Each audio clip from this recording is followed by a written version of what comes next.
حضرت شیخ احمد مجدد الفسانی علیہ رحمہ فرماتے ہیں، جو شخص اپنے اوپر 10 چیزوں کو لازم کر لیتا ہے تو لازمی نتیجہ یہ ہوتا ہے کہ وہ متقی بن جاتا ہے۔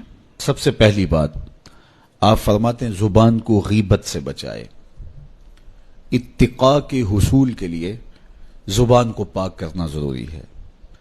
انسان کے زیادہ تر گناہ اس کی زبان کی وجہ سے ہیں، اور غیبت یہ بدترین عمل ہے، اور اس کو بدکاری سے بھی برا قرار دیا گیا ہے۔ الغیبت اشد من الزنا، تو اپنی زبان کو غیبت سے بچائے۔ دوسری بات ارشاد فرمائی کہ بدظنی سے بچے، کسی سے خواہ مخواہ بدگمان ہو جانا اور اپنے دل کو کسی کے لیے میلا کر لینا اور اس کی بدگمانی دل میں پالنا، یہ تقوی کے منافی ہے۔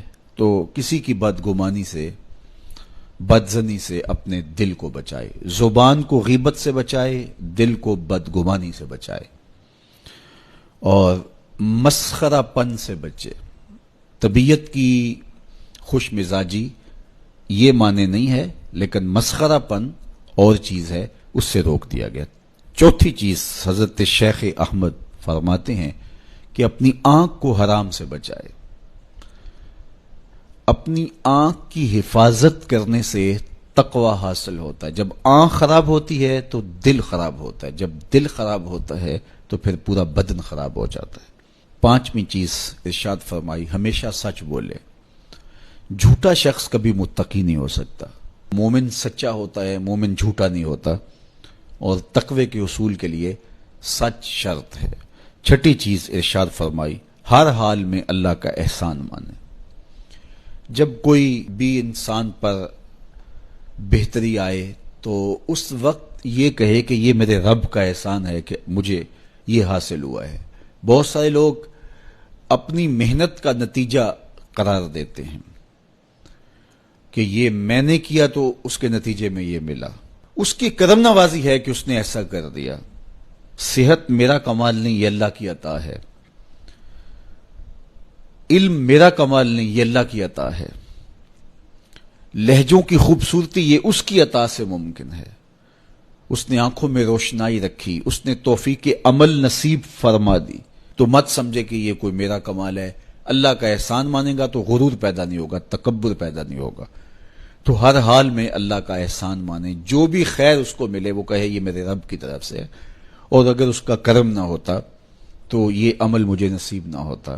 ساتویں چیز اپنا مال راہ حق میں خرچ کرے، ناحق راستے پر ایک درہم بھی خرچ نہ کرے۔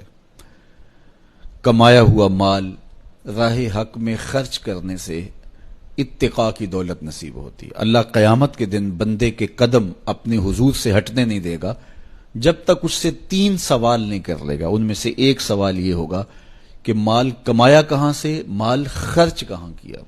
اس لیے یہ اپنی طبع کے اندر لازم کر لے کہ کبھی بھی اس کا مال کسی ناجائز اور فضول کام میں خرچ نہ ہو، راہ حق میں اس کا مال لگے۔ آٹھویں چیز نفس کے لیے کبھی بڑائی بلندی نہ چاہے، اس سے طبیعت میں سرکشی آئے گی اور تقوی کے راستے میں یہ عمل مانے ہے۔ اور نمازوں کی حفاظت کرے۔ نمازوں کی اگر حفاظت نہیں کرتا تو باقی سارے عمل اس کے پاس ہیں، تو وہ متقی کیسے بن سکتا ہے؟ چونکہ یہ تو اسلام کا بنیادی فریضہ ہے جو اہل ایمان پر لازم کیا گیا ہے۔ اور 10ویں چیز حضرت شیخ فرماتے ہیں عقیدوں کی صحت کا خیال رکھے، اپنے عقیدے، اپنے نظریات خوبصورت رکھے، وہی جو شروع سے صحابہ سے لے کے دور موجود تک چلے آ رہے ہیں، ان کی مطابقت کے اندر اپنے عقیدے رکھے۔ نظریات کا عکس اعمال پہ ہوتا ہے، اگر نظریات اچھے نہیں ہیں تو اعمال بھی اچھے نہیں ہیں۔